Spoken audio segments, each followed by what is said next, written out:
Assalamu alaikum. Thank you, Kamran Mir. Before I start, let me tell you that I know Mr. Kamran Mir for how long? So I met him once I was in the Middle East. I was serving Do Telecom, and I met him, I think, most probably in 2010. So it means we know each other since last more than 10 years. And that was my first exposure knowing about information security industry in Pakistan. So I was very ambitious to come back Pakistan and join and serve there. And he was telling me all the pros and cons. And finally, I decided. So what I want to say that he is one of the guy, one of the reason that who motivated me to come back and serve Pakistani industry. I don't have regret. I came in 2014, and alhamdulillah, the journey is going well. So with my experience, luckily or unluckily, I got my almost first job in 1999 in information security. Okay, so and that was in Saudi Aramco. So started my career with the OT security. You might be aware of OT security, which is operational technology security, different than typical IT security. And that was one of the best experience because I was dealing like 60 countries having Saudi Aramco huge infrastructure and managing, and especially the information security department was made from scratch. So I was one of the founding member of that department. Lovely experience because I remember we used to even travel through helicopters, going to different locations, and we were living in a bunker which was bomb-proof. So up to that level of physical security, they were thinking about information security people. And then I moved to some consulting company. I remember I did my CISSP in 2002, and that was like, wow, a 6-hour exam and quite difficult. But alhamdulillah, and then my actual journey started. Luckily, I got the exposure, as Kamran said, to not only to typical information security, but to different industry. So OT, and then telco security, where actually you talk about data security, especially privacy of the people, CDRs, customer data record. If that is leaked, what are the consequences? And then I thought about banking industry security. Why not? I should go and contribute because there the financial information is there. The critical information, if exposed and exploited, then people will cry and will not bear even 2 rupees is lost. So money is involved, credit card information. And then now finally I'm back to OT security and dealing with energy, power, chemical, food industry, and all these are involving OT cyber security. So it's a wonderful experience. Good exposure to diversified industry, multiple challenges, and with all these challenges, what are the learning? My focus point today is because you are mostly from banking industry, so I just want to share my experience in banking industry and what are the, I will say, the improvement areas that should be addressed, because a lot of room is available for improvement, a lot of room. We are still, what I believe, as Kamran said, yes, it is still a new journey, but still I will say we are having baby steps, still baby steps. We're very, very subjective to deal the cyber security, especially the banking cyber security, no matter, it is one of the top risk. If you go to risk.com, the top 10 risk, they talk about cyber security for banking industry. So early in the morning, earlier my agenda was different. It is still there, but early in the morning after a prayer, I realized, let me explain some of the recommendation in this session. So I just wrote 2 slides just in this morning. The purpose is this. So again, we'll talk about CISO role and multiple stakeholder expectation. Governance issues needs to be fixed for the CISO role, and if we are going to meet and interact with board, what are the tips, what are the pre-board meeting preparation requirement, and once you are gonna meet the board, and especially mostly you go and talk about this sensitive topic, which is getting money for a supporting department, a department which is not revenue generating department. So, and then you are a cost center, so how you can go and get the buy-in from board every year, right? So CISO role, what we believe is no more a typical JD. This JD is very much complex. Sometime before, maybe this guy, like head of information security, was supposed to only deal with technology, maximum with CTO and CIO. But practically, this guy should have very much good stakeholder management with different other CXO. For example, CHRO, for example, CRO, CFO, of course CEO, and all these CXOs, they have business expectation from this guy according to their functionality. And you'll have to go meet, understand, and then serve them. So a typical CISO is not only for the sake of dealing with only with the information technology department. He is supposed to deal with multiple departments, and he should know how to satisfy them. They are all of them. They are customers. So a typical board and CEO, of course, but they are expecting that you should manage my risk. You should manage this bank in a way that it should not be hit by a cyber attack, and if it is going to be hit, how you can recover instantly. CIO and CTO will say how you can help me to protect the IT assets, typical IT asset. CHRO may say, okay, what about my HR record, Maybe everyone should not know about the salary of my staff. Their privacy should be protected. Audit will say, my friend Azim is here, audit will say that you are second layer of defense. So before we step in, please, you should be doing the groundwork for us, and you are the subject matter expert. And typically there is a misunderstanding. People say IS audit is coming. So if I will ask what is IS audit, someone says it is information security audit. But actually in reality it is what? See? What IS audit stands for? Information system audit. People are not even aware of the CISA stands for what, sorry to say. The well-known certification CISA from ISACA. Can I ask some of you, CISA stands for what? Certified Information System Auditor. Great, that's the right answer. But mostly people say it is Certified Information Security Auditor, something like that.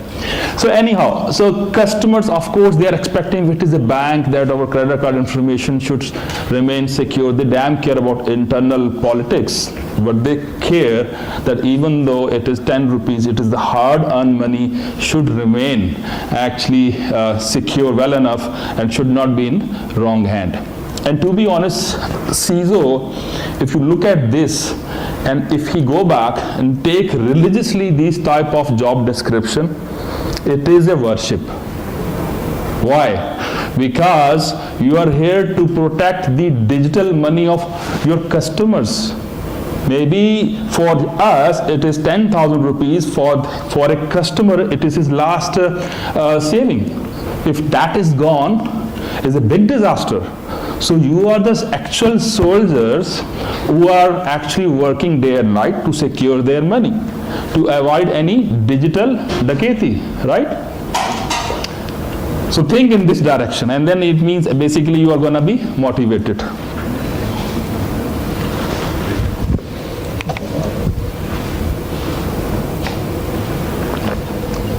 Okay.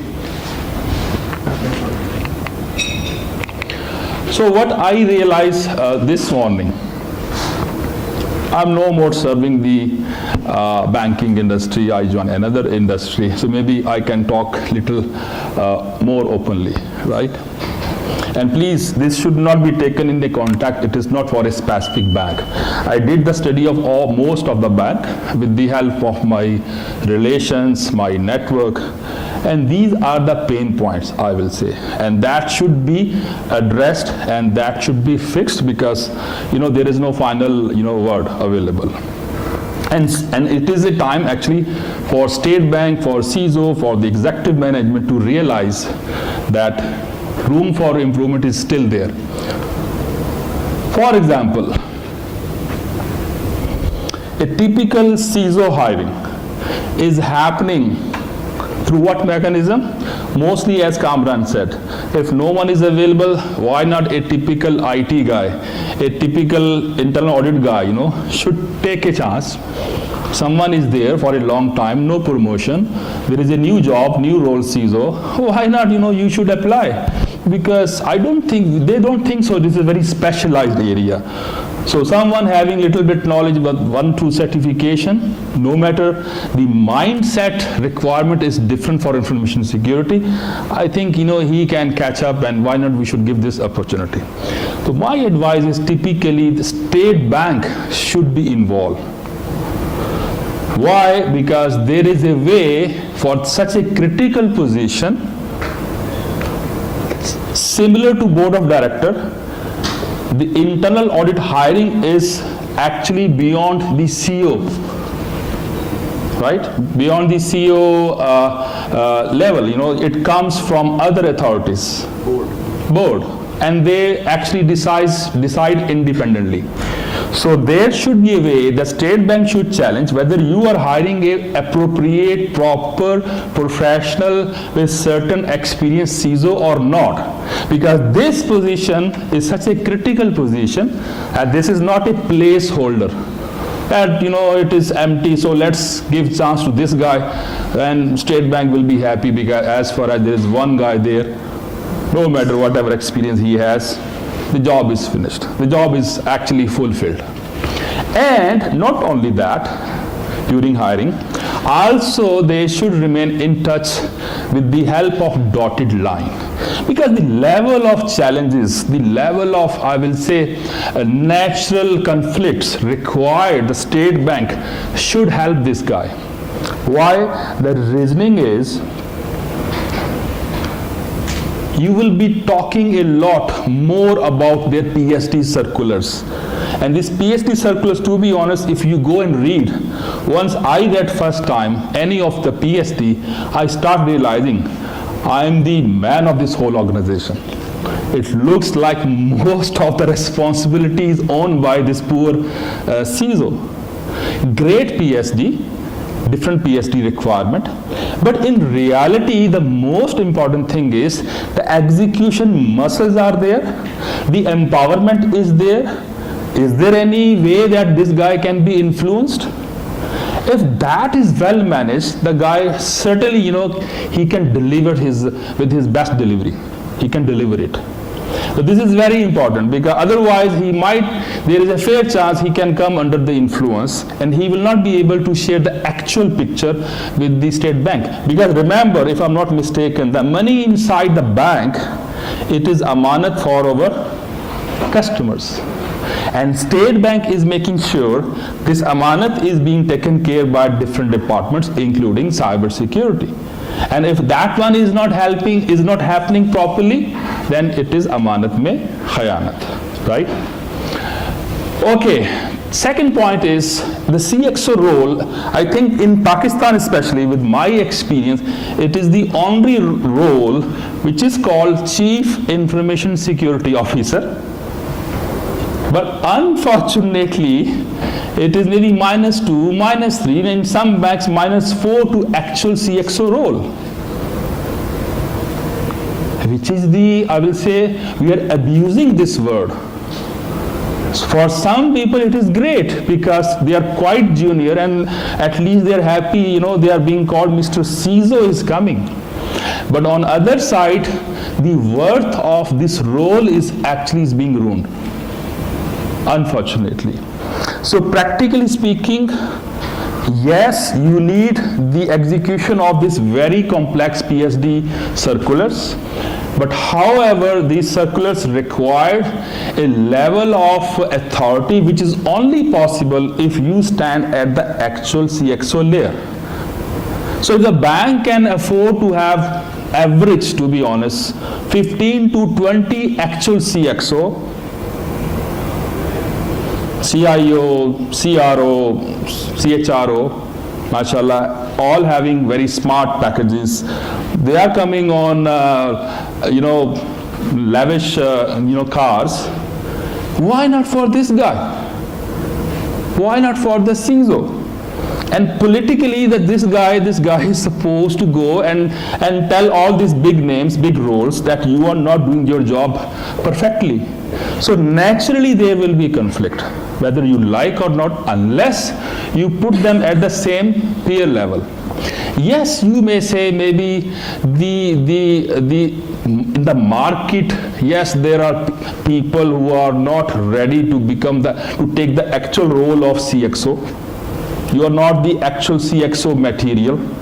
Yes, I fully understand, and we need to groom a lot ourselves, right? But that should be a second issue. First of all, it should come from the regulator that this is the requirement with minimum grades that should be set. And then it is bank issue or banking HR issue to call people from outside Pakistan.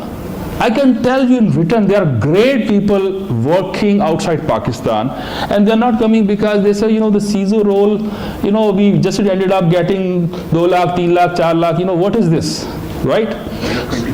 20 minutes left. Okay. So we'll have to make sure to actually pay attention to this area. Third things is, okay, so digital banks, this is the main service, and if it is happening, then why not InfoSec should be at their top priority. In some of the bank, without mentioning, that one of the great digital bank, but maybe the CISO position was there, it was vacant for a quite good time. So this is a lifeline services. A digital bank, especially if someone has taken the shout of digital bank, can't survive unless they have a properly positioned CISO. Actual technical audits, should happen. So we should all get rid of typical audits, which are mostly compliance based, checklist based. Subjectives, I can give you in written, 2 findings will be always there. Logs are not enabled, and there are some accounts which are still active, although they left the organizations. So will you go and revoke these accounts? So we'll have to actually improve our checklist. This is important. External pen testing. External pen testing should happen. Right now it is happening, arranged by banks themselves. So of course, the independence, audits, that is a question mark. So ideally speaking, this is my proposal, that all banks, actually they should deposit their annual external pen testing budget to State Bank. Now State Bank, rather than awarding this to one company, they should have a pool of 100 of resources coming from, let's say, top 10 pure cyber security companies, so that they can't actually, play a different role. So if someone is lending, let's say in UPL, the 4 resources, one could be from one company, second could be from Trillium, third one could be from Routers, fourth one could be XYZ company. And then they should independently submit their report to State Bank. So in this way, we can get the actual idea of security. So don't, for the sake of compliance, you should secure your bank. You should secure your bank because it is hygiene factor. I usually used to say, if you go back home, even at 12 midnight, you don't wait for the chowkidar to knock at your door, sir, please close your door. As far as it is your family, and no matter you are tired, you will make sure 12 midnight, you will go outside and you lock the door. So it's same here. Don't work for InfoSec in the banking industry for the sake of satisfying State Bank.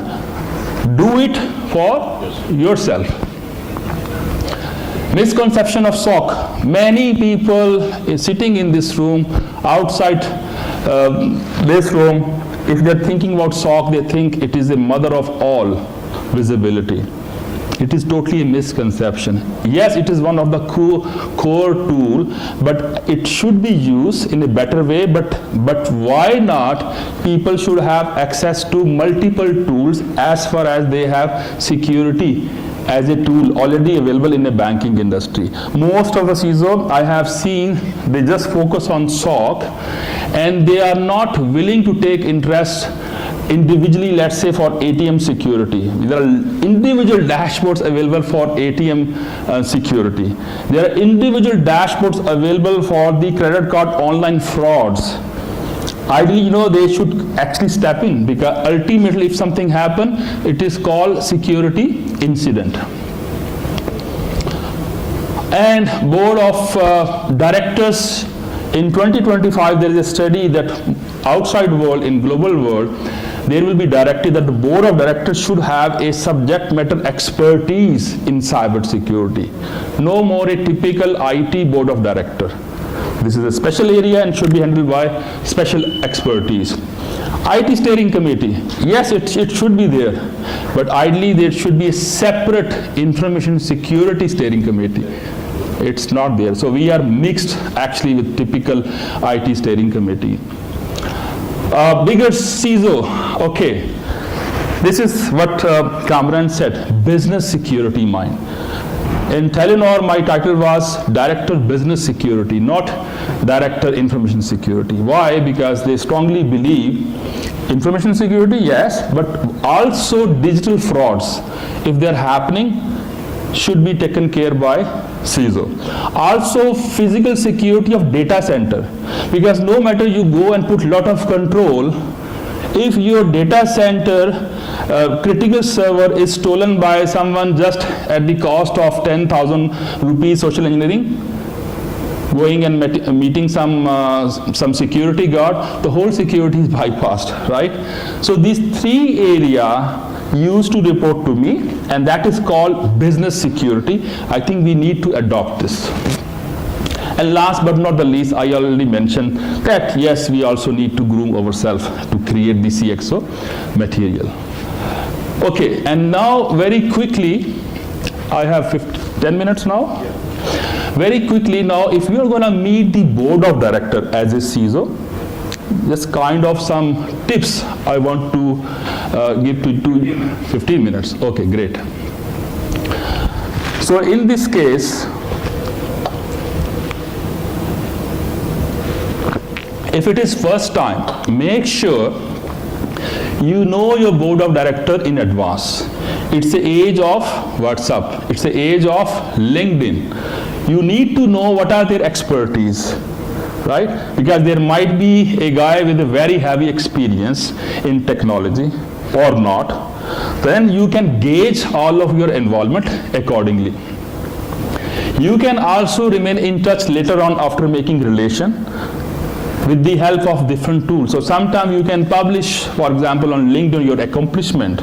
Actually, it is an indirect message with your board of directors, so they know there is a worthy guy in your organization and he is serving the community. So this is another way of marketing your achievements and your value to these guys who are not very much approachable mostly. Time management, this is very important. Personally, I know sometimes we are being given 30 minutes, 45 minutes, and sometimes they have right to say, can you please do this in 10 minutes? It is an art. It is an art. वो कहते हैं ना दरिया को कूजे में बंद करना. So you should be mentally prepared how to actually fast forward your 40 minutes slides into a 10-minute slides deck, and vice versa. And because it all depends upon their discussion, with them. So they can extend this. Also, you should market your accomplishment. Don't go and board just on annual basis, on quarterly basis.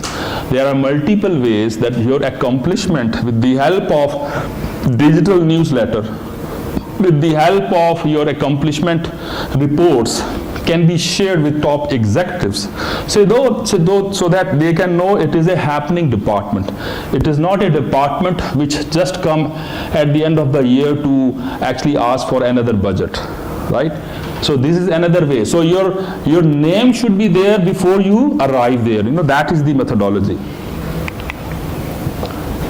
And these reports should be tangible. Try to have reports, dashboards, and graphs which are speaking itself. Don't give them messages in a very technical language. They will never understand what is SQL injection. It is your responsibility to translate a very technical vulnerability into a business language to create the interest.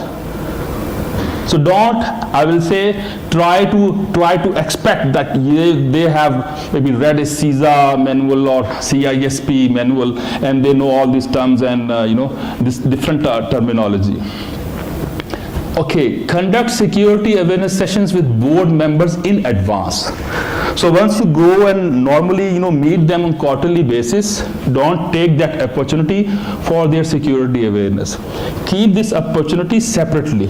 And to some extent, in one of the, I think, compliance requirement, it is mandatory that board members should go through security awareness. So this should happen in a separate time slot, where they are also actually taking interest. So build this awareness session there in advance before you go and talk about what you are going to do for information security. Be their chief business officer, business security and trust officer. This is what I learned from I met a Cisco CISO in Norway. He was a global CISO, and his title was Chief Information Security and Trust Officer. I said, what is this? He said, in case there is a disaster in Cisco, if I'm a trust officer, what we believe the CEO should pick up the phone and directly call me. You tell me what exactly happened, rather than asking multiple people. So that level of assurance, I will say, and confidence they were showing to this role for a technology company. And also, not again only meet in the typical boardroom. Bring them to your area of influence. If you have built a professionally built security operations center with great screens hanging on wall, why not you should bring them? Let them feel this. These are all tangible reports, dashboards. For what? Especially it should be for these guys who are going to approve your budget, right? So don't be shy, bring them there, convince them. Believe me, if they will spend even their 5 minutes, it will remain in their mind forever, rather than just showing this in the boardroom, which is a high tense environment. Okay, now storyline of your budget. Try to create a story which should start what is happening globally, just one slide, and then directly land to your actual situation. You can do a self-control assessment in 2-3 slides about process, people, and products, technology products. Translate them into finding. You can get help of some CIS benchmark, etc. And at the end, you can tell them as of now, you are standing where? What is your current maturity level? Let's say out of 5 scale. Are you standing at 2, 3, and 4? And now it means you have, it's like a typical film. You have excited them now. You have actually shown the problem statement. Definitely now they are looking at you, what value you can add here. So yes, to some extent you have created the panic, but now you'll have to show your solution. So next slide, just in 1-2 slide, same process, people and products, you can create some kind of roadmaps. Not necessarily overnight magic. It could be 3 years, 5-year roadmap. And then you can translate this roadmap into budgetary figures, including your CapEx, OpEx, and HR requirement. Just one slide, very quickly. CapEx, OpEx, HR costs in one slide. This is what we want. Where we where we are and where we will be after 2 and 3 years. Prescription from the doctor is this. These are the tablets that you are supposed to take day and night. 2 here, 1 here, and 3 at night.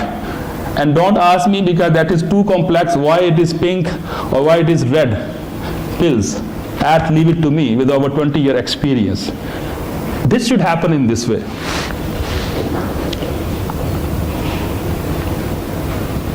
Yes, and if you believe there are some challenges, but in a very political, in a very respectful way, you can ask about authorities. You can show some observation where actually you are able to take this, but they are not being resolved. So indirectly, if you need some more execution muscles, you need empowerment, and these hidden messages you can also generate there. So you should not be known in summary a panic generator guy. Usually, this is a fundamental mistake. Whenever we go and see CEO, we go and see board of directors, it means something happened. Why not? We should meet them to share our accomplishment. By the way, yesterday, there was a attack, but we have secured you, and now we are more vigilant. So always go with this solution if there was a problem, and also meet them with your accomplishment. Right? Otherwise, they will say, looking at you, it means they will start avoiding you. And these are the people, if comes, it means they are bringing trouble. So be their business enablers and make sure that you should meet them on frequent basis with good news and also with the bad news. Yes, clear the difference of IT security, information security. This is very important, because at the board level, IT is coming to purchase firewall. You are coming to actually monitor the firewall. For them, at the end, it is a cost relevant to firewall, isn't it?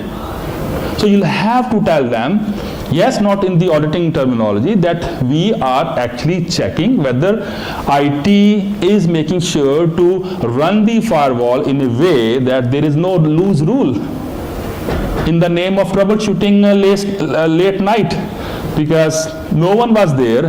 There is a fair chance these guys, under being tremendous pressure, they might be opening some very loose rule on the firewall in the name of any to any. So this is our job, with the help of monitoring, that the firewall is running with the basic hygiene factor or not. And that's why we are asking different security control, and the cost is different. 3 minutes. 3 minutes, okay. Okay, CIA, justify this terminology with the help of some examples. Don't expect that they know what is the difference in between CIA. For example, integrity example can be given with the help of some financial statement. If it is changed, that is the integrity change. They will open their eyes, because of course it is money is involved there. So give this type of examples. Okay.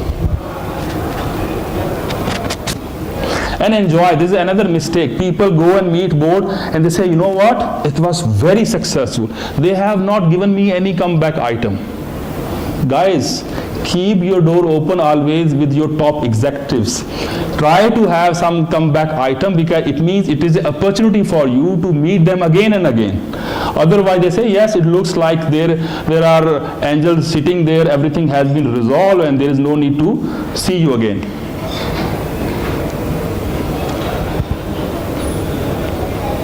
There is a typical question being asked by board of director. Why should we pay you?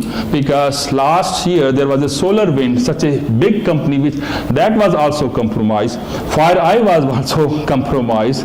So it looks like this is a useless exercise. Microsoft Exchange. So it looks like it is a useless exercise. Ultimately you are gonna surrender, right? So I think one of the good example you may say, if in your neighborhood some dacoity happen, so should you also withdraw your security guard, or you should increase your security guard and equip them with more weapons, right?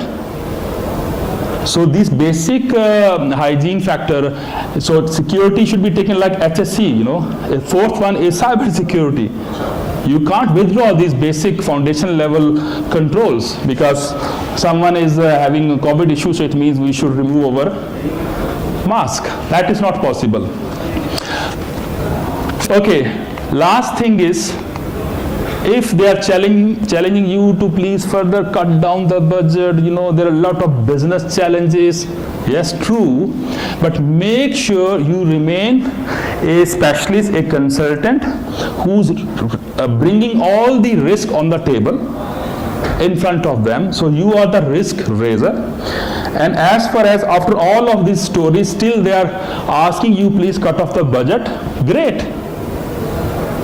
You only ask them, then you are gonna accept the risk. I'm the guy who's responsible for raising the risk. Make it very clear, and then both parties, they can live their life happily. Thank you so much. Thank you, I Mehzad. appreciate it. Thank you for a wonderful presentation.